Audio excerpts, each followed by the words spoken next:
Wallahu a'lam sabotaj apa.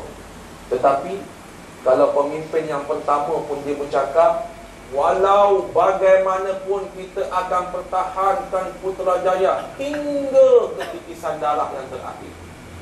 Tuan-tuan bayang tengok, ini demokrasi ke tidak ni tuan-tuan? 2 minggu lepas, masyarakat guru pendidik diminta satu sekolah 5 orang untuk dihantar ke hotel perdana bersebelahan dengan masjid Kampung Jambu, masjid daerah, masjid yang telah diadakan demonstrasi sebab tak dibenarkan kuliah. HSU pun ni tuan-tuan, ya Allah, Allah Rabbi, tak tahulah tuan-tuan, puak-puak ni guru ni tuan-tuan diminta ke sana dengan satu tajuk. Tajuk itu ialah pendidikan Islam dan cabaran masa depan. Tuan-tuan, minit yang pertama saya hati tuan-tuan, minit yang pertama itu dibentangkan seandainya DAP pihak-pihak tertentu memerintah. Kita fahamlah pihak tertentu itu siapa, tak lain tak bukan Pakatan Rakyat lah, DAP, PAS dan PKR. Negara ini akan jadi negara republik, menyahkan raja-raja Melayu dan akan jadi macam Singapura. La ilaha illallah. Mana pergi isu pendidikan Islam? Tuan-tuan, kalau nak tengok tuan-tuan, hari ni UMNO kalau dia nak buat program tuan-tuan, dia tak letak lambang dia.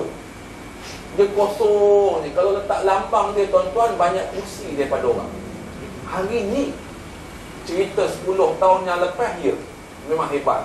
Letak apa pun memang ramai orang. Sebab itu tuan-tuan muslimin muslimat yang dirahmati Allah sekalian, hari ini kita kena bergerak tuan-tuan. Bergerak daripada sudut gerakan kita. Dan gerakan yang paling penting untuk saat ini ialah gerakan jiwa kekuatan rohani. Tuan-tuan muslimin muslimat yang dirahmati Allah sekalian, sebab itulah tuan-tuan muslimin, pada malam ini tuan-tuan ada satu hadis yang saya nak nyatakan kepada tuan-tuan yang ada kaitannya antara hujan dan tanah. Apa kaitan yang Nabi sebut? Dan kaitannya tuan-tuan muslimin muslimat yang dirahmati Allah sekalian, Nabi menyebutkan, mathalu ma ba'athani Allahu minal huda wal ilmi kamathalil ghaisil kathir asaba ardan. Perumpamaan apa yang aku bawa, Nabi bawa ni, Nabi bawa 2 perkara. Apa dia? Al-huda wal ilmi, iaitu hidayah Allah dan ilmu. Seumpama, kata Nabi, seumpama air hujan yang lebat. Jadi air hujan ni bila turun, dia turun ke mana? Dia kena tanah. Dan tanah ini diumpamakan kepada manusia yang menerima. Dan manusia ini ada beberapa golongan-golongan yang Nabi sebut satu persatu. Mari kita lihat tuan-tuan satu persatu golongan ini, kita ada pada golongan yang mana? Tuan-tuan muslimin, Nabi dia bawa hidayah. Hidayah ini tuan-tuan, kata Ibnu Qayyim rahimahullah ta'ala, hidayah ni maksudnya petunjuk tuan-tuan. Petunjuk saja tak cukup, dia kena ada taufik. Taufik apa? Kemampuan untuk melaksanakan petunjuk. Contoh, ramai orang yang tahu tudung itu mesti pakai tutup aurat, tetapi dalam ketika itu tak ramai yang ada kemampuan untuk pakai tudung. Kita taklah tuan-tuan muslimat, kita insya-Allah ni orang luar. Saya ni hati baik, tunggulah masa yang sesuai untuk saya pakai tudung. Tak boleh paksa-paksa. Tuan-tuan, ni dia ada hidayah, tetapi dia tidak ada taufik. Muslimin ni Aisyah, dia mengisytiharkan bersama dengan kita. Bukan senang tuan-tuan. Malik Noh, juara bina badan. Tuan-tuan tengok, siapa di antara kita yang boleh buka baju tengok body dia? Ada sama macam Malik Noh? Apa dia kata? Saya orang pertama yang akan menyokong seandainya Kelantan membina ataupun mewujudkan hukuman hudud, menjalankan hukuman hudud Malik Nur kata, saya orang pertama yang akan menyokong. Allah bagi hidayah dan Allah beri taufik. Taufik ialah kemampuan untuk melaksanakan petunjuk. Dalam solat yang kita lakukan, kita minta ihdinas siratal mustaqim, ihdinas siratal mustaqim. Apa dia? Kita minta hidayah taufik. Tuan-tuan, kata Ibnu Qayyum, taufik ialah bila mana Allah Ta'ala campur tangan urusan kehidupan. Kita ni tuan-tuan, 24 jam urusan hidup kita tak pernah putus. Dalam tempoh 24 jam ni, Allah bantu, Allah bela kita. Ini adalah taufik. Allah bantu kita. Lebih-lebih lagi kita yang berpegang dengan panji-panji Islam, mudah-mudahan Allah bantu. Di dalam kitab Al-Manaqib Al-Imam Ahmad Ibn Hanbal yang dikarang oleh Asy-Syaikh Abdul Faraj, menyatakan suatu kisah yang memberi iktibar kepada kita. Kisah berkenaan bagaimana suatu hari, tuan-tuan, Imam Ahmad Ibn Hanbal didatangi oleh seorang lelaki. Lelaki ini dia bawa duit, saya bawa 1000 dirham, 1000 dinar ke 1000 dirham. Saya nak bagi kamu ni. Saya pun diamanahkan oleh si fulan bin si fulan. Kata Imam Ahmad, apakah dia pernah berhutang denganku? Dan ketika ini dia minta untuk dibayar dan disampaikan kepada aku. Kata lelaki yang bawa duit ni, tak pernah hutang pun. Jadi kenapa dia nak bagi aku? Saja-saja. Macam kita lah tuan-tuan, orang nak bagi RM500. Ambil lah tuan-tuan, rezeki. Kalau di Selangor tuan-tuan, ketika mana dia bagi 500, dia kata tengok kerajaan yang paling terbaik di dunia. Ahli Parlimen Seri Gading Johor, dia kata tak ada kerajaan yang boleh bagi kumpul rakyat, boleh bagi 500. Di Ipoh baru ni tuan-tuan, dia bagi 500. Kebetulan sampai pada rakan kita India. Ketika nak bagi tu, dia kata, ni jangan lupa nanti PRU13 diundi ni dacing Yang rakan India ni pun dia ambil cek, dia tengok YB tu, dia kata apa undi dacing, mau undi hijau juga. Subhanallah. Tak ambil duit kita. Imam Ahmad Ibn Hanbal dia kata, ini bukan aku punya dan aku tak boleh nak ambil. Tak boleh nak ambil. Hak isteri duduk belakang ni kata, ambillah bang, malam ni boleh kena KFC. Dan Imam Ahmad kata, saya tak boleh ambil. Akhirnya berlalulah orang ni pergi. Sedihlah ahli keluarga. Satu hari tuan-tuan, Imam Ahmad Ibn Hanbal dia sedang membaca kitab, dan anaknya namanya Saleh duduk di sebelah Imam Ahmad Ibn Hanbal. Kata ayahnya Imam Ahmad, dia kata, wahai anakku, sudah berlalu berapa lama lelaki itu datang membawa duit? Kata anaknya, sudah berlalu 61 hari. Wahai anakku, pernahkah kamu lihat dalam tempoh 61 hari duit itu ayah tak ambil, ayah pergi mengemis di pasar? Tak. Ibumu tak masak di dapur dan dapur tak berasak? Tidak, kita makan sebagaimana biasa. Hasbi Allah, hasbunallah, cukuplah Allah yang membantu kita. Ni bila mana Allah campur tangan urusan kita, segala-galanya mudah, walaupun pada mata pandang manusia nampak macam susah. Imam An-Nasai melaporkan hadis daripada Nabi, doa maksud daripada Nabi. Ya Hayyu Ya Qayyum, bi rahmatika astaghis, aslih li sya'ni kullah, wa la takilni ila nafsi tarfata ain. Ya Hayyu Ya Qayyum, ya Allah yang maha hidup, yang maha gagah perkasa. Bukan perkasanya Ibrahim Ali, bukan? Perkasanya Allah Ta'ala. Tuan-tuan ingat, perkasa ni Ibrahim Ali, tidak. Perkasanya Allah Ta'ala. Birahmatika astaghi, dengan rahmat-Mu kami minta pertolongan, ya Allah. Aslih li sya'ni kullah, perbaikilah urusan kehidupanku kesemuanya. Wala takilni ila nafsi tarfata'in, jangan kau tinggalkan aku ya Allah walaupun sekelip mata.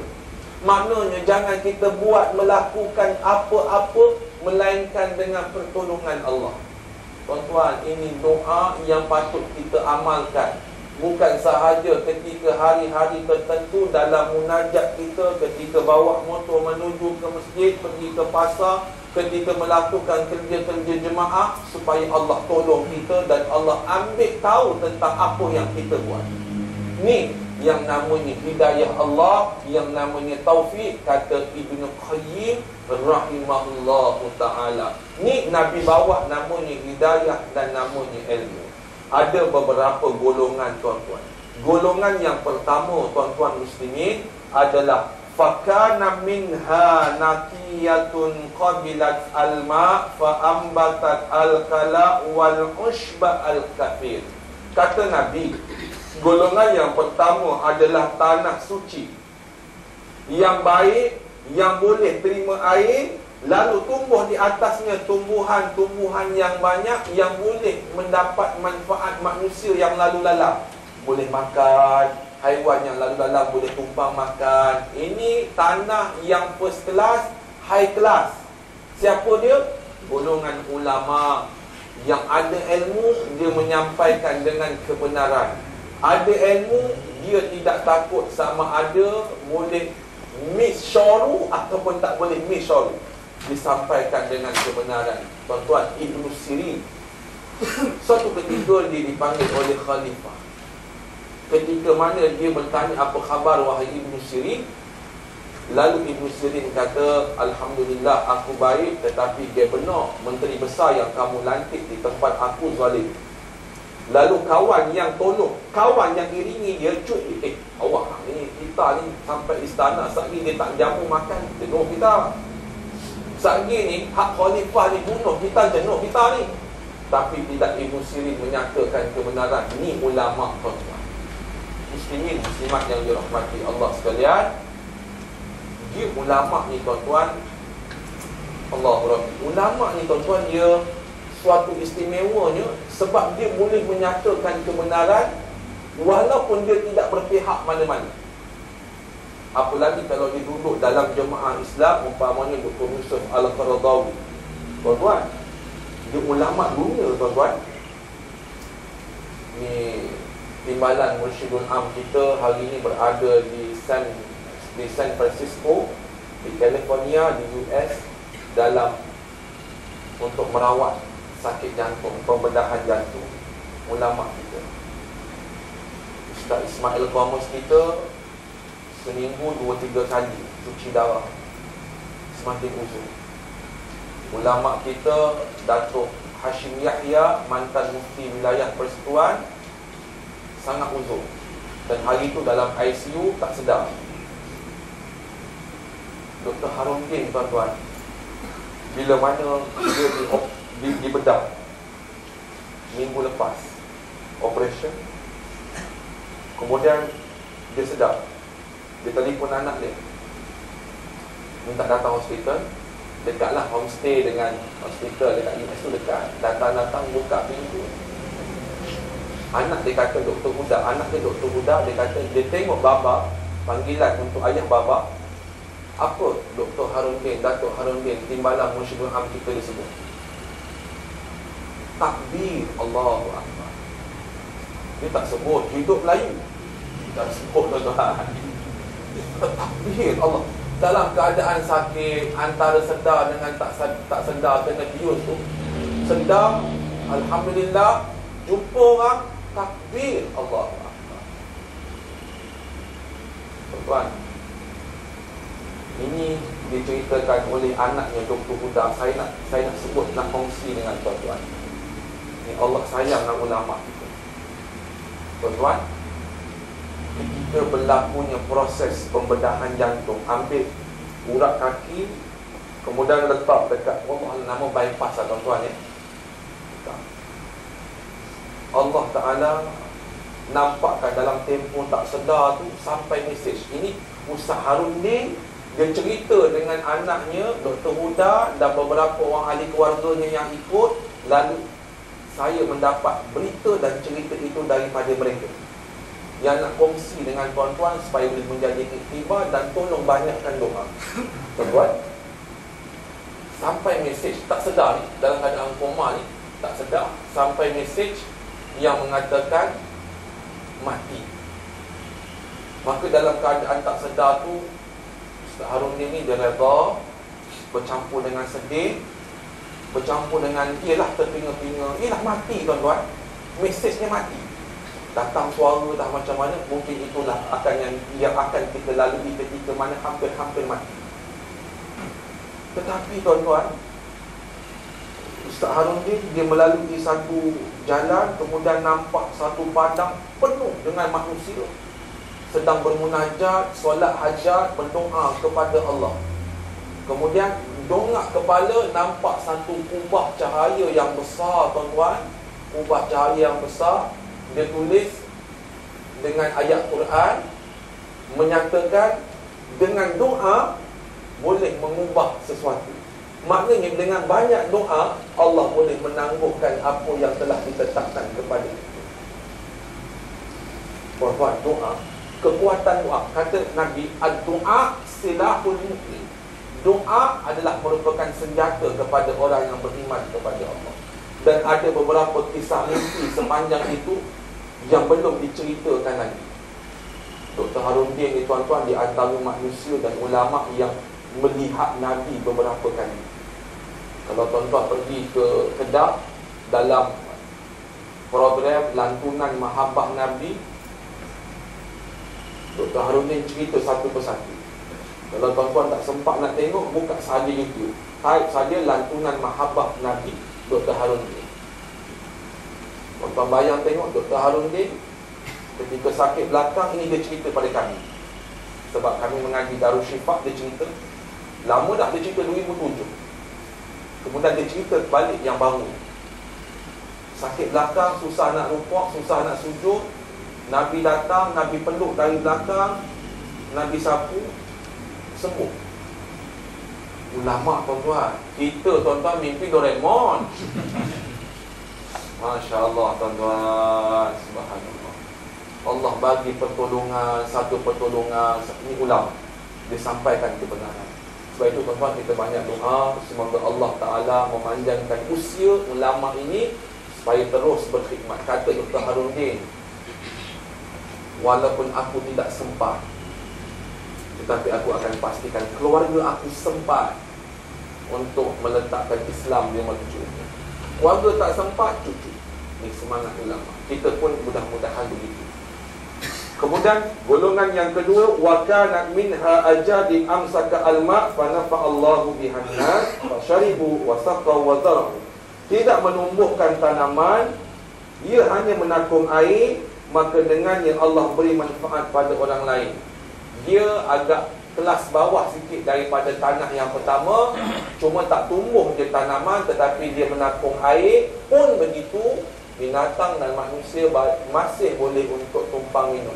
Ini juga manusia yang baik. Macam kita hari ini berkongsi ilmu, paling tidak ada manfaat untuk diri kita. Jangan jadi golongan yang ketiga. Kata Nabi, golongan yang ketiga, wa asabat minha ta'ifatun ukhra innama hiya ti'ad la tumsikuma wa la tumbisukal'an. Turun air, tak boleh tampung air, tak boleh suburkan tanaman. Satu perkataan yang sesuai. Ini busuk punya orang. Tuan-tuan, dia dah tak suka ilmu, dia pergi report yang bukan-bukan, dia buat fitnah. Sebahagian ni tuan-tuan, saya kalau di Kementerian Taipei ni ada masjid-masjid yang kita masuk untuk kuliah. Satu hari saya sentuh dalam kenaikan minyak. Dalam kuliah tuan-tuan, walaupun kita ajar benda-benda yang lain, tambihul ghafili, fiqh dan sebagainya, sentuh bab minyak. Sampai amaran tuan-tuan, ustaz kalau nak mengajar jangan sentuh bab lain, Kalau bab haid nifas, la ilaha illallah. Tuan-tuan, jenuh juga tuan-tuan. Sebab itu tuan-tuan, ditakdirkan Allah memberi peluang untuk kita takkan masjid tuan-tuan, suburkan masjid, dekati masjid ini dengan anak muda, dengan anak-anak, dengan masyarakat. Jangan masjid ini suram ya tuan-tuan. Allah Rabbi, kesianlah tuan-tuan. JKK yang mentadbir masjid ni tuan-tuan, Allah kesian sangat. Ni, siapa yang takbir ni? Yang ada depan kita ni, insya-Allah. Mudah-mudahan tuan-tuan, golongan yang ketiga ini, dia benci ilmu dan akhirnya dia tak dapat hidayah Allah Ta'ala. Maka pada malam ini tuan-tuan, kalau kita tidak menjadi golongan yang pertama, maka mudah-mudahan kita menjadi golongan yang kedua. Muslimin, muslimat yang dirahmati Allah sekalian, sejam sudah berlalu masa kita. Yang penting tuan-tuan, kita berdoa kepada Allah. Walaupun tuan-tuan pernah dipimpin oleh seorang yang mengatakan parasit. Saya 2 bulan lepas kot bersama dengan muslimat daripada Parit Muntah yang ada program tamrin di Batu Purau. Mereka kata, ui, kami dengan Dr. Hasan Ali duduk, Ustaz lah ni tak tahu nak jadi apa. Yelah tuan-tuan, begitulah. Sebab itu ketika mana kita berjuang kepada Islam, tuan-tuan, tolong jangan lupa tentang diri. Apa doa ni tuan-tuan? Hidayah Allah supaya Allah tak cabut. Rabbana la tuzigh qulubana ba'da idh hadaitana wa hab lana min ladunka rahmah innaka antal wahhab. Allah bagi hidayah kepada kita. Ni cerita malam ni supaya Allah tak cabut hidayah itu. Tuan-tuan muslimin, kita khawatir tuan-tuan, di hujung kehidupan kita memusuhi agama Allah, memusuhi jemaah yang Allah redha padanya. Maka kita perbaiki apa yang kurang tuan-tuan, tingkatkan munajat kita kepada Allah dan kuatkan semangat kita terus bekerja. Mudah-mudahan Allah memberi kemenangan. Cukup sekadar itu tuan-tuan. Mudah-mudahan Allah memberi manfaat kepada kita. Mohon kemaafan andai ada perkara yang terguris. Tolong doakan tuan-tuan. Parlimen tuan-tuan, insya-Allah mudah-mudahan terus diberi kemenangan. Yang kami khawatir ni tuan-tuan, kemudian apa cara pemerintah akan sabotaj. Jadi tolonglah tuan-tuan, kami bersama dengan Ustaz Fakhruddin YDP dan beberapa orang pimpinan yang lain. UPU memang buka seminggu 2-3 kali dan Sabat malam ada. Mudah-mudahan Allah beri kekuatan. A'udzubillahi minasyaitonirrajim. Bismillahirrahmanirrahim. Allahumma ij'al jam'ana hadzal jam'an marhuma wa tafarruqa min ba'dihi tafarruqan ma'suma. Rabbana atina fid dunya hasanah wa fil akhirati hasanah wa qina adzabannar. Sallallahu ala sayyidina Muhammadin wa ala alihi washabbihi wasallam. Walhamdulillahi rabbil alamin. Taqabbalallahu minkum. Assalamualaikum warahmatullahi wabarakatuh. Jazakallah khairan katsiran kepada Pak Ustaz yang telah menyampaikan tafsirah haraki adalah rugi bagi sahabat-sahabat yang telah hadir hari ini. Walaupun mudah-mudahan ilmu itu bermanfaat kepada kita insya-Allah. Sahabat-sahabat Allah, kita ada wakaf yang nak maklumkan banyak benda ni.